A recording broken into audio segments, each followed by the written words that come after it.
Welcome back. Today we're going to be taking a look at another brandy from Spain. This one comes from Fundador, and this is a sherry cask Solera, which is, as it says, a fine brandy. I hope it's fine. I'm joking. So this is actually their baseline product. Fun fact about this company Fundador. They are actually the oldest of the Spanish sherry houses, and they lay claim to being the creators of the brandy de Jerez, the Spanish brandies we know of today. They were founded in the early 18th century as a sherry winery by an Irish guy. Not a Spanish guy, an Irish guy. Then later, it was sold to a French exile from the French Revolution, and his family would then turn it into being one of the most important players in the Spanish brandy scene. As I said before, this is their entry level brandy, and it is actually bottled at 36%, not 40% like a lot of other brandies. 36%.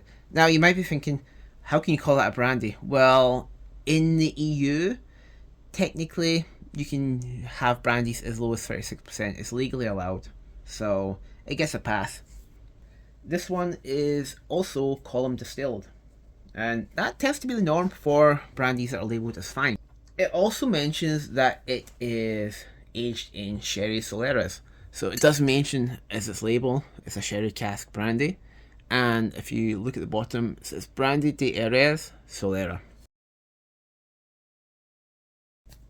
According to the Korean label on this, let me bring it up here. According to the Korean label, this brandy actually has sugar syrup added to it. It would seem that it's less than 2% of this is sugar syrup, which is not a lot, but at the end of the day, you're still going to be able to detect that on the brandy itself when you're actually tasting it. It'll definitely show up. And this is actually one of the things I like about labels in Korea. We might get shafted when it comes to the price of alcohol, but you can at least guarantee that on the labels here, they're usually actually very transparent about what's actually in the bottle. The label will say like what exactly went into this bottle. So if like say sugar's been added to it, the label will say it. I've seen that on rums here too. The label will say it'll give a percentage of how much sugar is actually added to this bottle, which I think is really really nice. I do really appreciate that. On that subject, the label does also mention that there is caramel colouring added to this. So this is coloured, and I mean, I would kind of expect it to be coloured. It does say it's a fine brandy. I mean, I don't know how it works when it comes to Spanish brandies, but like in French brandy, if something is like regarded as fine or VS, then usually it's about 2 years old. So I imagine it might be the same for this, but again, I don't know. So with that out of the way, let's get to the fun part. Let's get to the tasting. So let's have a look at the spirit itself.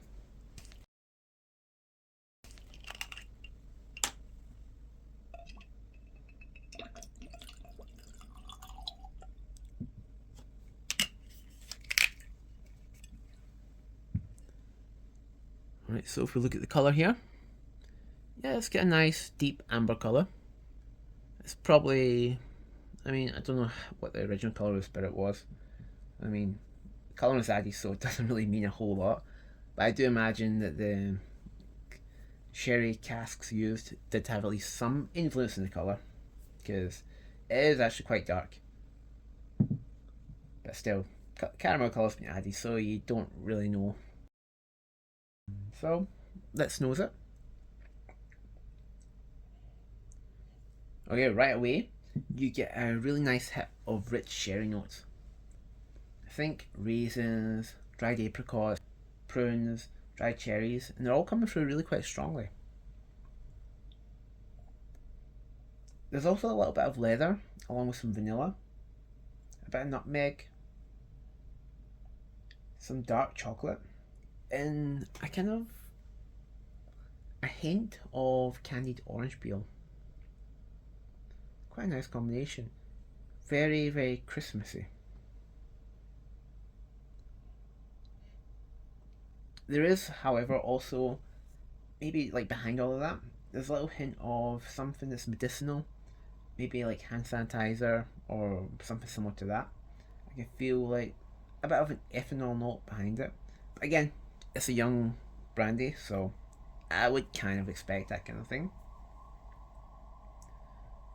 Yeah.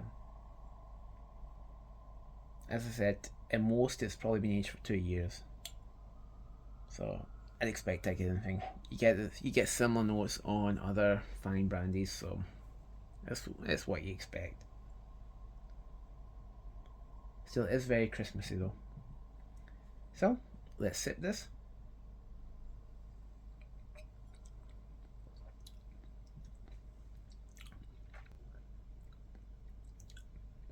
Sweet and smooth.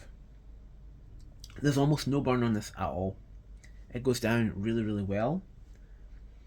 There's maybe the slightest hints of a tingle from maybe some bacon spices, but that's all I really get when it comes to spiciness.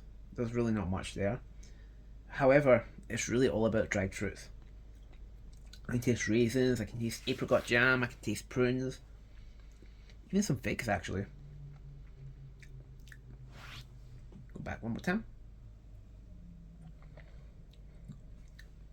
There's a little bit of a brown sugar note there too. It's really quite sweet. It's got like a sort of fruity Christmas cake vibe going on. Macadamia nuts as well. A little bit of direction of maybe walnuts too. So adding this nuttiness to it. It gives a really quite nice twist. Maybe even a little bit of almonds as well, now that I think about it. Yeah, sweet and nutty, that's how I would describe it. And as we get to the finish on it, I can taste like this jammy apricot jam note that keeps coming through. And it just kind of sticks around. Cause it was like on the nose, it was on the palate, and it just kind of sticks all the way through to the finish. There's a little bit of a nuttiness underlying, but it's mostly apricot jam that I'm tasting all the way through it. And that's going all the way through to the finish, which is, I'd say, medium to long. It's fading now. One more time.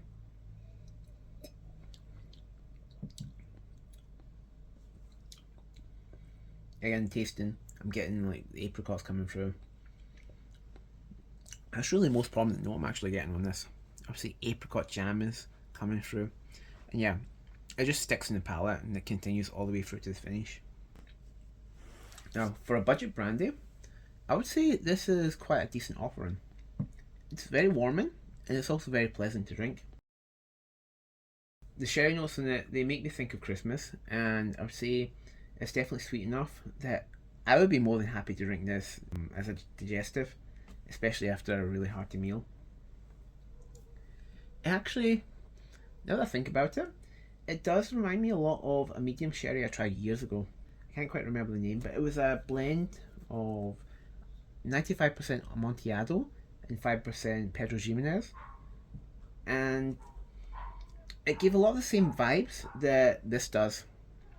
Just this is more like a supercharged version of that, I would say. I mean, it's got double the ABV. Anyway, I hope this was an interesting enough review of another Brandy de Jerez. I might return to this category again in 2025. Anyway, for now, happy Lunar New Year and Slanche.